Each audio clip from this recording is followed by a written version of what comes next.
Ciao a tutti, eccomi qua, sono Gianluca Scribbano in diretta dal nostro magazzino Galleria in via Gregorio VII 272 Roma. Veniamo subito all'indovinello che vi avevo fatto nell'ultimo video. La domanda era il nome e il cognome del pittore di questo bellissimo quadro.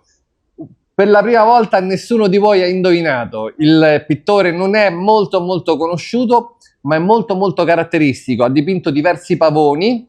È, credo, nato a Roma. Abbiamo trovato pochissime notizie su di lui. Dovrebbe essere nato a Roma nel 1945, Massimiliano Beltrame, quindi questa volta non avete indovinato e nessuno riceverà quindi il premio. Il dipinto ha una bellissima dedica, la firma Roma 1988 e il prezzo di vendita per chi volesse acquistarlo è di 1.000 euro. Quindi un bellissimo olio su tela incollata su supporto rigido raffigurante un pavone del 1988, 1.000 euro. Adesso veniamo subito al prossimo indovinello.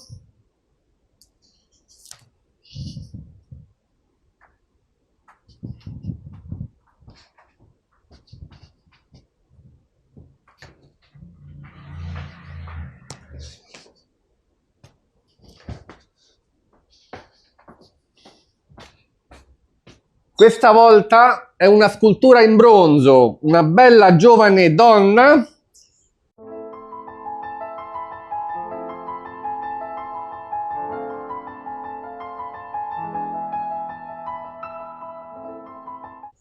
vestita in maniera direi da ottocentesco, in maniera ottocentesca, non vi dico altro, non vi dico di più, perché comunque potreste indovinarla facilmente.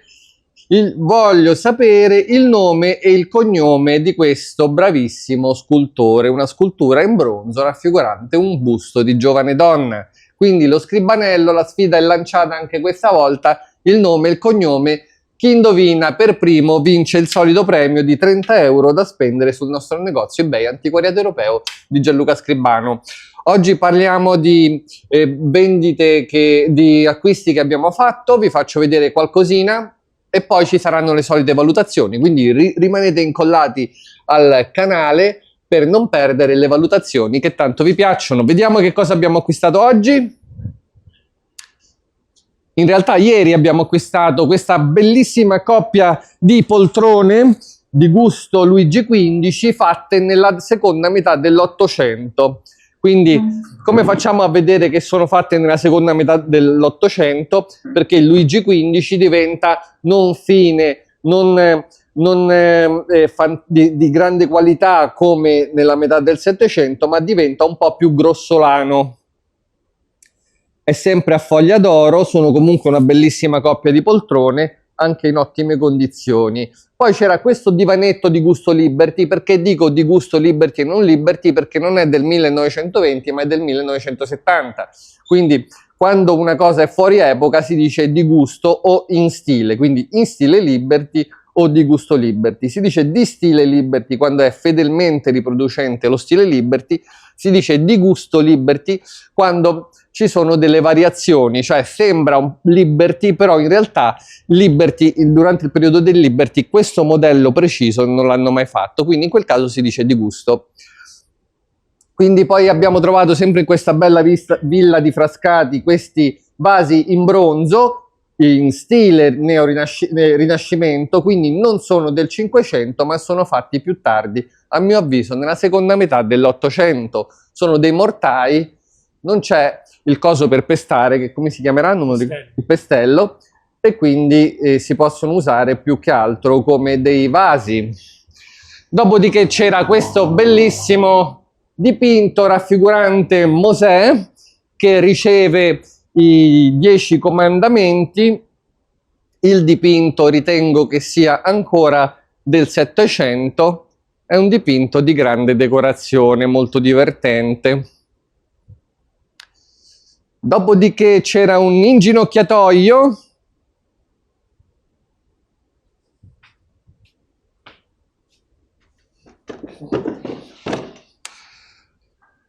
questo inginocchiatoio è interessante perché è stato fatto circa 100-120 anni fa, quindi tra la fine dell'8 e i primi del Novecento, in Italia, senz'altro in area bergamasca o bresciana, tipici di quella zona sono questi intagli, ed è interessante perché chi l'ha fatto ha cercato di farlo passare per qualcosa di un po' più antico. Come ha fatto? Ha usato del legno vecchio. Come facciamo a vedere che è legno vecchio?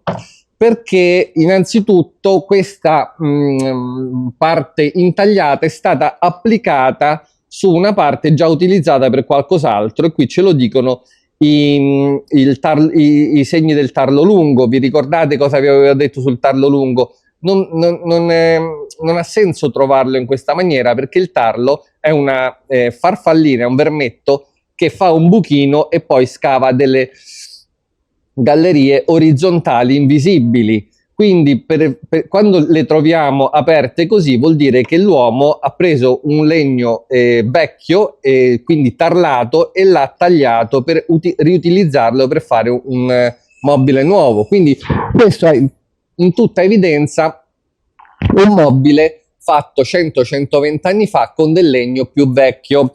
Gli intagli, quindi, anche questi sono senz'altro ricavati da qualcos'altro, da un altro mobile, magari stavano su un comò o su un armadio.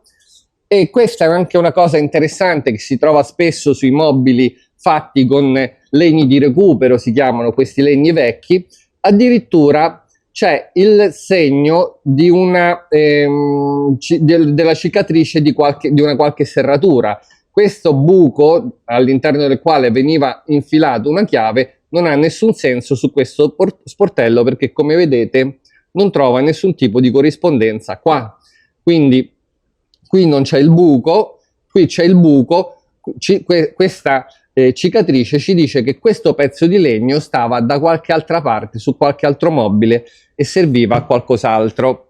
Quindi questo è un mobile fatto 100-120 anni fa in area bergamasca con del legno vecchio, per essere venduto probabilmente come qualcosa fatta magari 100 anni o 200 anni prima. È senz'altro un bel mobile, non è particolarmente antico, ma è divertente per quel che rappresenta.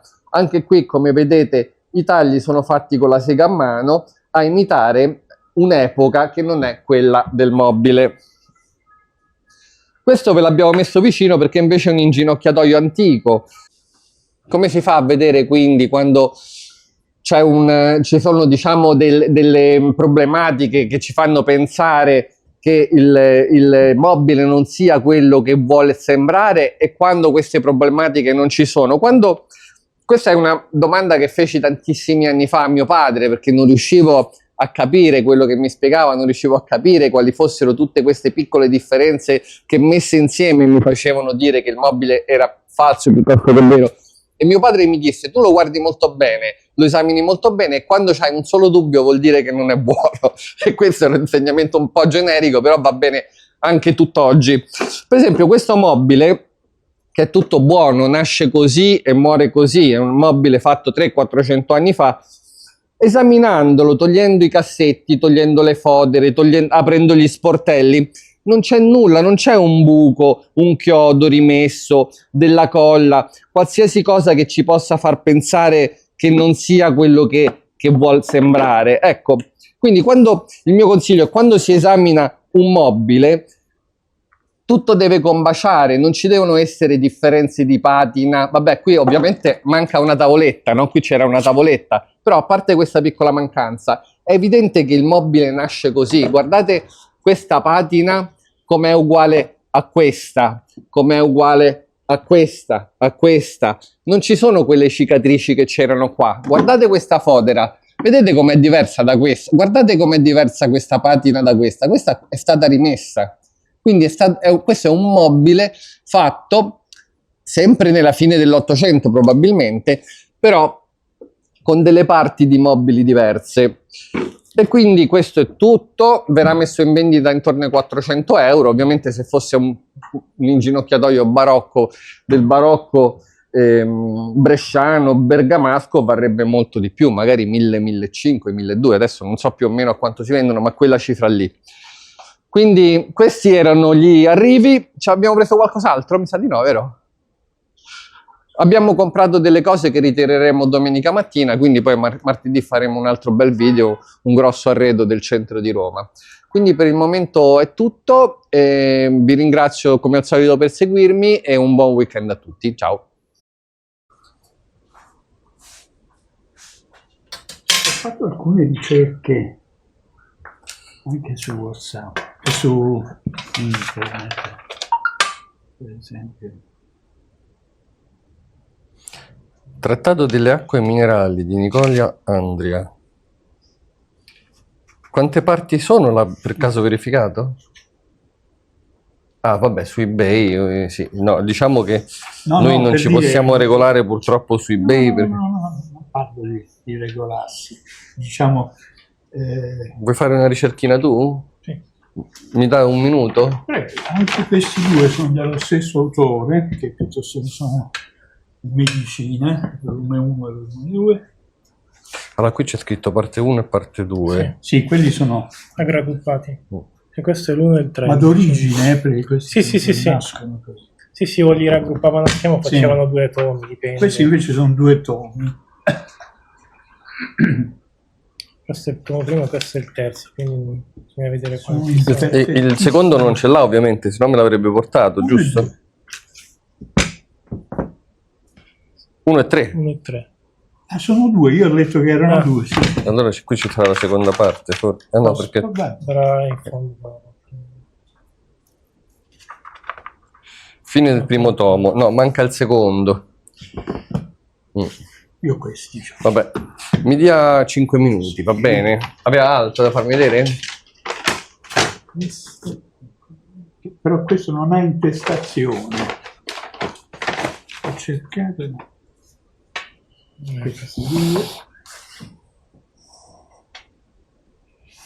No, allora guardi, questi sono libretti che noi vendiamo a pochi euro.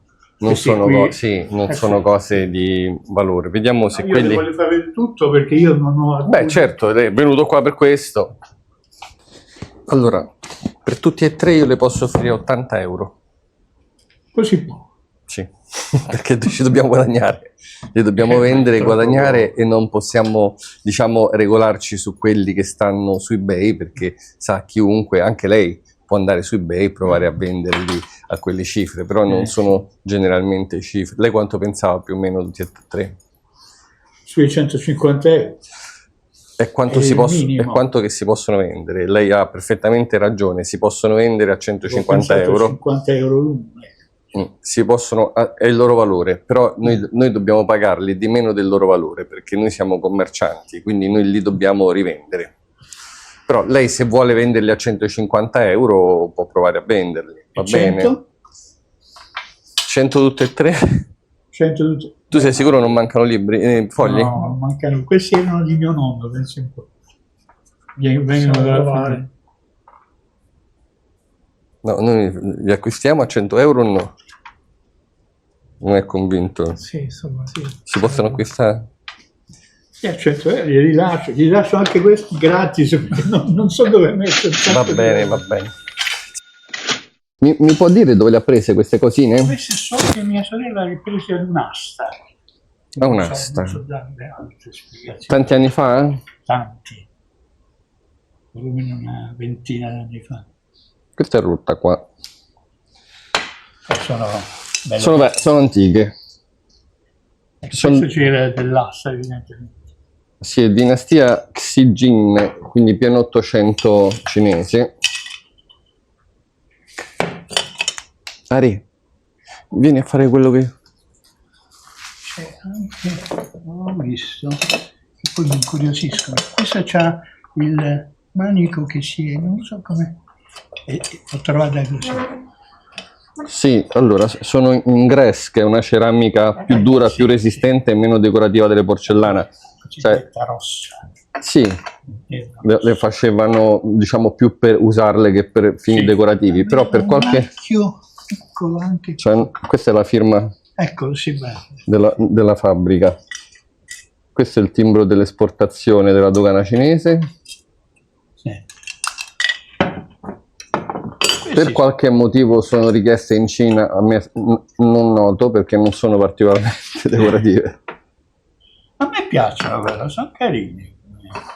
Non so quanto possa influire questa rottura sul loro commercio, però io diciamo le Ne ho visti di peggio. diciamo che allora il cliente Sì. cinese richiede la perfezione, poi non trovandola si accontenta.